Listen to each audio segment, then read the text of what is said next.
Couple football items before we get into our interviews. Number one, Jordan Love is exercising what I like to call the soft holdout, also known as a Wisconsin holdout, where you just hold out, but you're super nice about it, and you stay in the building, and you go to meetings, and you watch film, and you work with the team, but you just don't practice because fucking a bag could fall over, and you know I mean, freak things happen. I kind of, if he's close to getting a deal, I don't blame him for wanting to get the deal before he goes out on the field. I also think he knows he's about to get the deal. I think they're going to get this deal done. And I think if you're the Packers, you've been at this thing since 1990 or so, right? You've had a quarterback like contiguously from early 90s to now.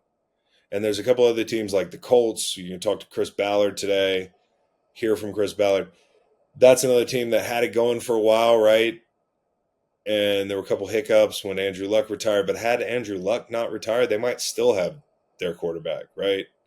You go from Manning to Luck, and then now you've got Anthony Richardson. But the one team that just seemed to nail these transitions, and I don't even think they've done it on purpose at times, has been Rodgers, Favre, Love, not in that order, but those three guys now. And I think Jordan Love's really good.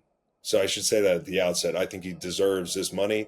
If he's going to be the highest paid quarterback in the NFL, it's timing, right? I'm not saying he's the best quarterback in the NFL, but he has an opportunity to be mentioned among them for the foreseeable future if he kind of continues to ascend the way he ascended the second half of last season. And yeah, you could argue it's a really small sample size, but when you know somebody as long as the Packers have known this guy, and you've been there and you watched the development, you know what went into last year making that jump. I thought the offense changed completely. I thought they really gave him the keys to the car a little bit more and said, okay, now you can drive. First half of the year, he was like me, running stop signs with the driver's ed teacher in the car.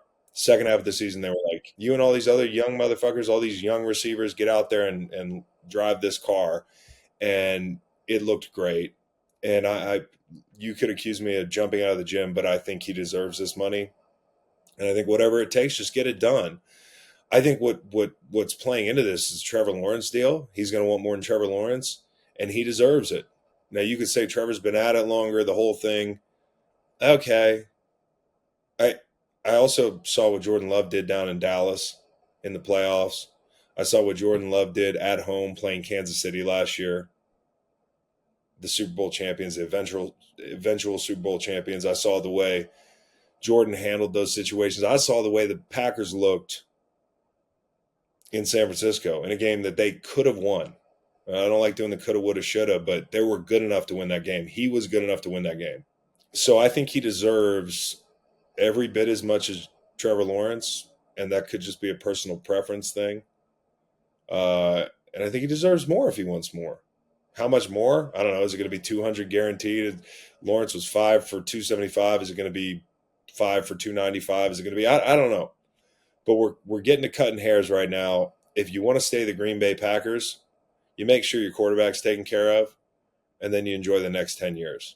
Obviously, the deal's not going to be 10 years long, but it's also relevant for Tua in Miami. We've been kind of dancing around this thing for a while. I've been really kind of kid gloving it because I don't want to be accused of being like a vindictive take artist or something, or somebody that doing a victory lap. But me, I think Tua's a good quarterback, but I think some of the conversation around him just a little bit much. Okay, I'll put it this way. I would not be, if I were Miami, saying, hey, we just got to sign the guy. It just is what it is. Okay. But here we are, and this is the NFL, and quarterbacks don't grow on trees, and it's a little late in the game to just be like, yes, you're not in our plans. I know they want to get a deal done. I'm sure they do, but I'm sure they're not going to want to get it done on the heels of a Jordan Love deal that's probably juicier than the Trevor Lawrence deal. If Tua's agents are asking for more money than these guys, they got to be drug tested. You could make an argument on Trevor Lawrence, but I see something in Jordan Love that, I'm sorry, that guy's a little bit different. And so this is the way these contracts can kind of complicate things, right? Like, Miami's paying close attention to what's going on in Green Bay. I'm sure they'd like to beat Green Bay to the punch. Also huge, they got Kenny Clark done. Frank Ragnow talked about him last week on our pod with Beau Allen. I thought Beau and the guys, as I mentioned earlier, did a great job. And so, yeah, we'll see what happens. But I just trust Jordan Love with the football. I trust him with the football more than Trevor Lawrence. I like the way he can keep plays alive. I think he fits what they do really well. You can tell him and LaFleur have a really good relationship, and that's got to be like a breath of fresh air after kind of the contentious chapter that was the end of Aaron Rodgers' tenure there. So, quarterback news, I think by the time the next pod comes out, Jordan Love might be signed to a mega deal, and I hope he is. Another thing that I think might happen is I think the Aiyuk trade might happen. I think Aiyuk might be a Jet soon. And if that's the case, if it's the Jets, okay, I kind of get it, right? And we're talking about Brandon Aiyuk just on its head, wanting a trade. Totally get it. We don't have to hash out all the reasons why or the for it or against it on the club's side of things. What I'm talking about is the player side, right?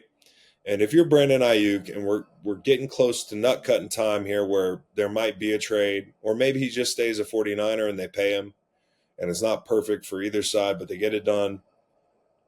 You got to weigh the options as a player of, do I want to stay in this imperfect situation where I win and where my production might not be as high as it could be elsewhere, but it also is certainly not going to be as low as it could be in other places because of the way poor quarterback play, poor roster construction, poor offensive coordinating can kind of hamper the production of a wide receiver. I look at some of the teams that Aiyuk is slated to be dealt to. If you're looking at like, hey, 5 destinations, these bullshit articles, they could mean nothing. You're looking at like Washington, you're looking at New England, you're looking at the Giants. Okay, if the Jets are in the game and he wants to go try to win like he is now, because I think that roster's ready to win. Fuck, I picked him to go to the Super Bowl last year before the whole team got hurt. I think Aaron Rodgers is still that good. We'll see, though, off an Achilles. There's just a lot of risk when you take that deep breath and you walk that plank. It's like when Indiana Jones walked over that invisible fucking bridge with the chalice. Okay, Brandon Aiyuk, you want the chalice, but you also could end up catching balls from Drake May, and Drake May might not be very good. We don't know. He might be really good. The guy in Washington might be really good. He might not be very good. We don't know. And, Daniel Jones could be gone in a year. Like, we don't know. Aaron Rodgers could tear his Achilles again. I'm just playing out scenarios where the grass might not be greener. And I understand you want to get paid, and this is your first big deal. I'm not trying to talk a guy out of getting his money, but I look at these things, and remember when Debo a couple of years ago was trying to get traded? And he got the bag, and he stayed in San Francisco, and you could almost argue, and I've made this argument at times, like maybe San Francisco would be better off figuring out another way, because it seems like when they end up in big situations, sometimes because of the way he plays, and I respect the hell out of him for it, he's just not available in some of those big spots, right? And their team changes so much when you got a Swiss Army knife guy like that on whom you rely, right? San Francisco really has to rely on this guy. I don't know. I don't know who would have won that trade, right? But I have a feeling Debo wouldn't be very happy. They were talking about the Jets a couple of years ago. He would have ended up 2 years catching balls from Zach Wilson. Now, I don't know if that would have changed the trajectory of Zach Wilson's career, but I doubt it. But I know whose career it might have changed a little bit, and that's Deebo Samuel's. You're talking about a guy who's 28 years old. A couple more years, he's going to want one more big deal, right? I'm not saying I have all the answers, but what I am saying is, like, sometimes the grass isn't always greener. And, I look at Devontae Adams. I'm not comparing all these situations. There's going to be people saying, well, it's different. I'm just talking about receivers wanting to be elsewhere, right? Hey, Vegas sounds great. No state tax. Derek Carr. Guess what? Derek Carr's now down in New Orleans. you're catching the ball from Jimmy G or not catching the ball from Jimmy G, and I can't get the vision of Devontae Adams. And a lot of this is the mic'd up content that comes out of, inside the NFL where I work, and you see some of this stuff get leaked late in the season. I saw recently the Devontae Adams looking just trapped. The feeling of being trapped. I've been there. Not as good a player as him by any stretch of the imagination, but just feeling trapped, where you feel like I cannot be my best right now on this team the way things are. And at receiver in the NFL, your success is as dictated as any position by others around you. And so I look at the Devontae Adams situation, and you could say, hey, there's a ton of situations where the guys get their walking papers and their careers improve.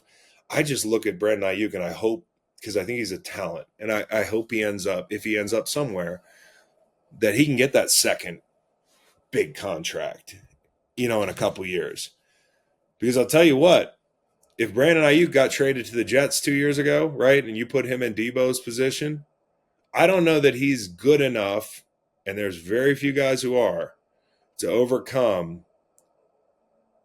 a cycle of bridge quarterbacks or firings of offensive coordinators or poor offensive line play. Like, I don't know if he's at that level where if he goes somewhere else and some kid's throwing him the ball is not going to be there in 2 years. Like, I don't know if he's going to get the bag the way he'd want to get the bag at 28, 29 years old. I don't know how old he is right now, but I'm talking about contract 3. So I do know that if he's in San Francisco, the floor is high. And I don't blame a guy chasing the moon, right? But there are downsides to that. I'll give you a harrowing stat for Devontae Adams. He had 26 targets of deep balls of 20 or plus or more yards last year. Didn't drop one of those 26 passes, but he only caught 4 of 26 because nearly 60% of those targets were inaccurate. He was just doing cardio all day. And that was the most of any receiver in 2023, 2022, 2021, or 2020. Very, very frustrating watching that happen to a player, frustrating for the player. And, Brandon Aiyuk, I'm not feigning concern for the guy. I'm just analyzing the situation and saying, like, hey, like, listen, he might be a really rich guy catching 3 balls a game somewhere because the guy can't get him the football. And you probably look up and say, oh, I'm a little bit richer. But 27 mil a year, I don't know what San Francisco's coming to the table with, but like maybe 25, 27 a year, like that probably sound pretty good when you're making 30 and not catching the ball, or your team's terrible. I've just been in those situations as a player. Another little bit of news that I found really compelling is Sam Darnold's going to be the guy, at least at the beginning of training camp. And I think that's the right way to do it. I talked about this before. I think I talked about this summer. You have to do it this way. This creates good pressure, right? It gives Sam Darnold an opportunity. That's going to motivate him, right? It's good pressure for JJ. He's going to watch Sam Darnold. He's going to learn from Sam Darnold, but he's also going to want to beat out Sam Darnold, and that's okay.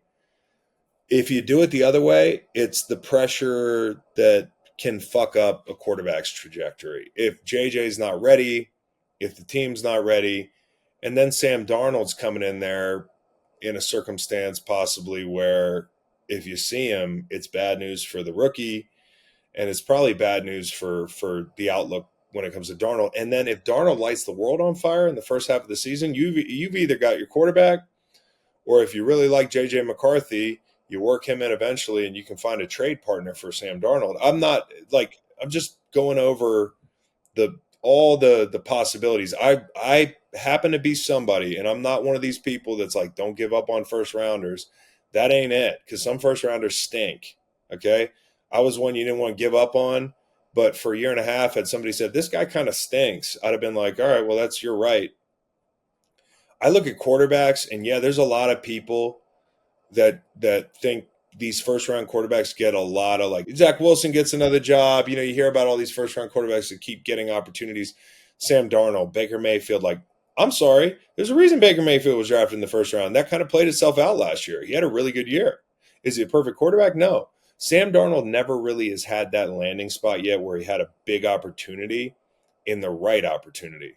You know, like, I'm sorry, you can call me somebody making excuses for a guy, but I would like to see that kid in particular not playing for Adam Gase or down in Carolina. You know, I did see it briefly against the Baltimore Ravens. There was a moment last year where he almost started the Cincinnati game. And I would have been excited to see him get an opportunity because I think the kid can sling it a little bit. And I like when I've seen Sam Darnold talk, I like the way he operates. There's reason for me to believe there's something in there that's untapped. Now, if it doesn't work with Kevin O'Connell and Justin Jefferson to throw to and some of the weapons they have out there in the playbook, I really think a lot of KOC, then it's not going to work. But this is a last chance that I think should be afforded, and I'm excited to see him play. I like stories like this.